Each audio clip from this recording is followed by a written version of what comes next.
है न पैर। बस गर्दन को घरों से आते हुए खाने की खुशबू के पास लेकर जाओ। खाना उठाओ, खाओ और मजे करो। और वो बेचारे गांव वाले सारी जिंदगी ढूंढते ही रह जाएंगे कि आखिर उनका खाना जा डायरेक्ट कहाँ करो रहा है। बढ़िया। ये सब बस मेरी इस प्यारी सुंदर सुडौल गर्दन का कमाल है। बेचारी थक गई है। इधर उधर घूम के जरा मालिश कर देती हूँ इसकी। फिर वो चुड़ैल तेल लेकर अपनी गर्दन की मालिश करने लगती है। तभी उसे किसी के घर से बढ़िया कढ़ी चावल की खुशबू आती है। वाह वाह वाह। क्या खुशबू आ रही है कढ़ी की। चल मेरी प्यारी गर्दन, अपने काम पर लग जा। बहुत तेज भूख लगी है। पेट में मानो चूहे इधर से उधर दौड़े जा रहे हैं। तभी चुड़ैल अपनी गर्दन को अदृश्य कर लंबी कर उस घर में पहुंच जाती है जहां कढ़ी चावल बन रहा था। मैंने कितने प्यार से आज कढ़ी चावल बनाया है। बस उस चुड़ैल की नजर ना पड़ जाए मेरे खाने पर। पता नहीं कितना बड़ा पेट है उसका, जो पूरा दिन किसी न किसी के घर से खाना गायब करके खाती रहती है। उसकी बातें सुनकर चुड़ैल का मुंह जोर जोर से हंसने लगता है। अचानक से आई हुई हंसी की आवाज से वो औरत डर जाती है और इधर उधर देखकर कौन है, कौन है, चिल्लाने लगती है। तभी चुड़ैल की लंबी गर्दन पर लगा वो बोलता है, ए औरत, जिस तरह तू मेरी बुराई कर रही है उसके हिसाब से तो मुझे तुझे मारकर अभी खा जाना चाहिए। लेकिन क्या करूं, अभी तेरे कड़ी चावल की खुशबू से ही मैं पागल हुए जा रही हूँ। मुझे तुमने इतनी बातें सुनाई ली है तो फिर तुम इस कड़ी चावल की हकदार नहीं रही। खबरदार जो मेरी कड़ी चावल को हाथ लगाया, चुड़ैल कहीं की। एक बार जरा मेरे सामने तो आ, मैं तेरी गर्दन काट कर तेरे हाथ में रख दूंगी। हाँ, अच्छा डायलॉग है, लेकिन काम नहीं करेगा। मैं तुम्हें दिखाई ही नहीं दूंगी। तो मेरी गर्दन काट कर मेरे हाथ पर कैसे रखोगी। इसलिए अपने हाथों को इतना कष्ट मत दो। अगर कष्ट देना ही है तो नेक्स्ट टाइम और ज्यादा कड़ी चावल बनाना। और ऐसा बोलकर चुड़ैल इसका सारा कड़ी चावल खाकर वहां से चलती बनती है। वो औरत हाय हाय करके अपना सर पीट कर बैठ जाती है। वहीं खेतों में कुछ लोग काम कर रहे थे। भुट्टे की फसल तैयार खड़ी हुई थी कि कुछ किसान बातें करने के साथ साथ भुट्टे भुनने लगे।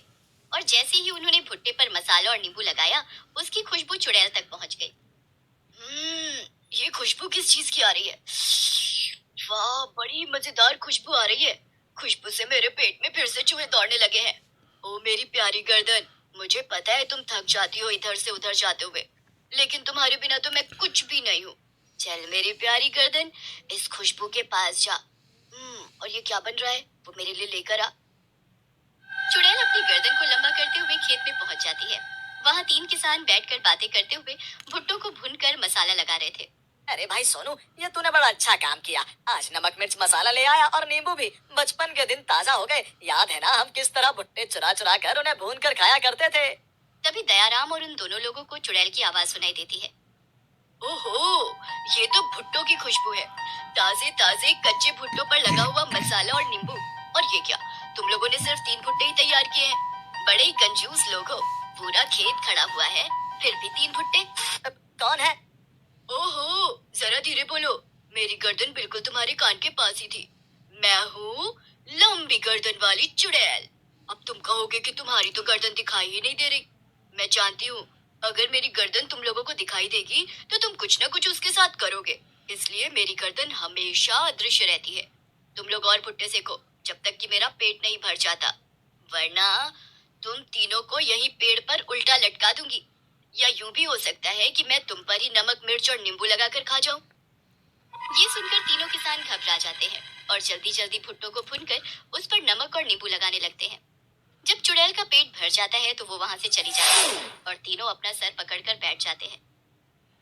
बस बहुत हो गया। इस चुड़ैल के आतंक ने तो हमें परेशान करके रख दिया है। कुछ भी ना खाने देती है ना पीने देती है, और समझ में भी नहीं आ रहा कि रहती कहाँ है, कहाँ से गर्दन आती है, कहाँ से चली जाती है। बस आज का दिन और सही, कल महात्मा जी ने बुलाया हुआ है। देखते हैं वो ऐसा क्या बना कर देते हैं कि जिससे हम इस लंबी गर्दन वाली चुड़ैल से छुटकारा पा सके। चलो भाइयों, अब घर चलते हैं। बड़ी तेज भूख लगी है। अगर हमने और भुट्टे भूनने शुरू किए तो वो फिर आ जाएगी। अब ये भी नहीं पता कि घर में क्या बना होगा, कि मिलेगा भी या नहीं मिलेगा खाने को। सब लोग अपने अपने घरों की तरफ चल देते हैं।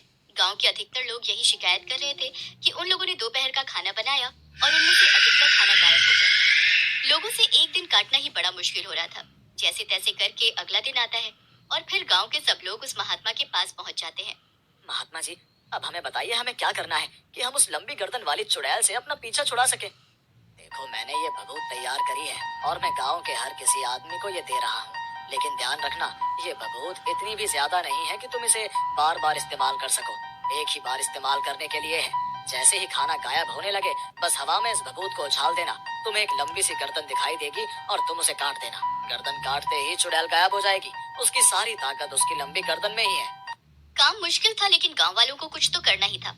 इसलिए सब भभूत लेकर अपने घरों में चले जाते हैं और सब आपस में उपाय बताते हैं कि आज कोई भी घर से बाहर नहीं आएगा। सब अपने घरों पर रहकर चुड़ैल की लंबी गर्दन का इंतजार करेंगे। सुनो जी, मैं ऐसा करती हूँ कि कुछ ऐसी चीज बनाती हूँ जिसमें से बहुत अच्छी खुशबू आए। वो खुशबू चुड़ैल तक जरूर पहुंच जाएगी और जब वो अपनी लंबी गर्दन को यहाँ भेजेगी तो आप और मैं दोनों सतर्क रहेंगे। मैं भभूत छिड़क दूंगी और आप उसकी गर्दन को काट देना। वाह वाह, ये आइडिया मेरे दिमाग में क्यों नहीं आया सुनीता।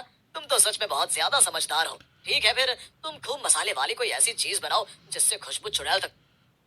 सुनीता बढ़िया मसालेदार खाना तैयार करती है और वहाँ पेड़ पर बैठी हुई चुड़ैल को उसकी खुशबू आ जाती है। वाह, ये मसालों की मीठी मीठी खुशबू। लगता है किसी ने बड़ा ही मजेदार खाना बनाया है। ओ मेरी प्यारी लंबी गर्दन, चल अपने काम पर लग जा। चुड़ैल अपनी गर्दन को लंबा करते हुए अदृश्य रूप में सुनीता के घर पर ले आती है। सुनीता और उसका पति वहीं छुपकर खड़े हुए थे कि पतीली पर से प्लेट हटती है और तभी सुनीता महात्मा की दी हुई भभूत को हवा में उछाल देती है, जिसमें उस चुड़ैल की गर्दन दिखाई दे जाती है। सुनीता का पति एक ही बार में उस गर्दन को काट देता है। गर्दन कटते ही चुड़ैल पूरी की पूरी वहां आ जाती है। उसका सर अलग पड़ा था और धड़ अलग, और वो वहीं तड़प कर भस्म हो जाती है। सुनीता भागकर सब गांव वालों को बुला लाती है और दिखाती है कि देखो, लंबी गर्दन वाली चुड़ैल मर गई। और फिर उसके बाद सब गांव वाले वापस पहले की तरह रहने लगते हैं। दो वैज्ञानिक सुब्रमण्यम और अवनीश चांद पर परीक्षण के लिए जाने के लिए तैयार थे। इस बार वैज्ञानिकों को किसी बड़ी खोज का अंदेशा था, इसलिए इन दो वैज्ञानिकों को चांद पर भेजने की तैयारी की गई। वह दोनों वैज्ञानिक भी बहुत एक्साइटेड थे चांद पर जाने के लिए। यार सुब्रमण्यम, मेरा बचपन का सपना पूरा होने जा रहा है। मैं शुरू से चाहता था कि मैं एक दिन चांद पर जाऊं। और मेरा तो सपना था कि मैं चांद पर एक बार क्रिकेट जरूर खेलूं। इसलिए ये बॉल देखो, मैं इसे कई सालों से बना रहा हूँ ताकि मैं इसे क्रिकेट खेल सकूं। क्योंकि चांद पर गुरुत्वाकर्षण बल नहीं होता, इसलिए अगर मैं कोई नॉर्मल बॉल लेकर जाऊंगा तो उसका तो पता ही नहीं चलेगा कि वो कहाँ उड़ गई। अवनीश उसके हाथ से बॉल लेकर देखने लगता है। हम लोग भी पता नहीं क्या क्या चीजें बनाते रहते हैं। चलो तैयार हो जाओ, कल हम दोनों को चांद पर जाना है। अगले दिन साइंटिस्ट दोनों को एक रॉकेट में बैठा देते हैं और रॉकेट स्पेस में उड़ जाता है। दोनों उसके अंदर बैठे हुए बड़े खुश थे। ये उनका पहला मौका था जब वह चंद्रमा पर जा रहे थे। हमें 4 दिन वहां पर रहना है और वहां पर खोजबीन करनी है। सोचो, अगर हमें चंद्रमा पर कोई बड़ा खजाना मिल जाए तो भाई, होने को तो कुछ भी हो सकता है। हो सकता है कि वाकई हमें वहां कोई बड़ा खजाना हाथ लग जाए। फिलहाल तो मुझे नींद आ रही है और मैं देर सोना चाहता हूँ। एक दिन बाद उनका रॉकेट चांद पर पहुंच जाता है और चांद की सतह पर पहुंचने के बाद वह दोनों दोस्त अपने अपने ऑक्सीजन मास्क लगाकर बाहर आते हैं और चंद्रमा की मिट्टी उठा उठा कर देखने लगते हैं। चलते चलते उन्हें काफी देर हो जाती है। क्या सोचा था और क्या मिल रहा है? यहाँ पर तो मिट्टी और पत्थरों के सिवा कुछ भी नहीं। हम वैज्ञानिक कुछ भी सोच लेते हैं। सही कह रहे हो दोस्त। चलो ऊपर की तरफ देखते हैं। मुझे उधर कुछ लग रहा है। फिर दोनों एक चट्टान के पीछे की तरफ जाते हैं।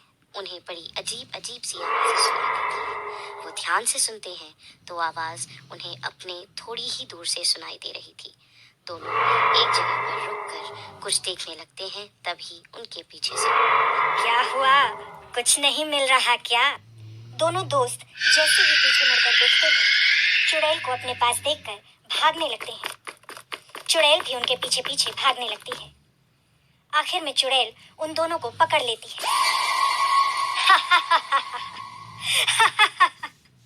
अरे कितने दिनों बाद, कितने सालों बाद आखिर कोई इंसान मुझे दोबारा चांद पर नजर आया। ये तो चुड़ैल है।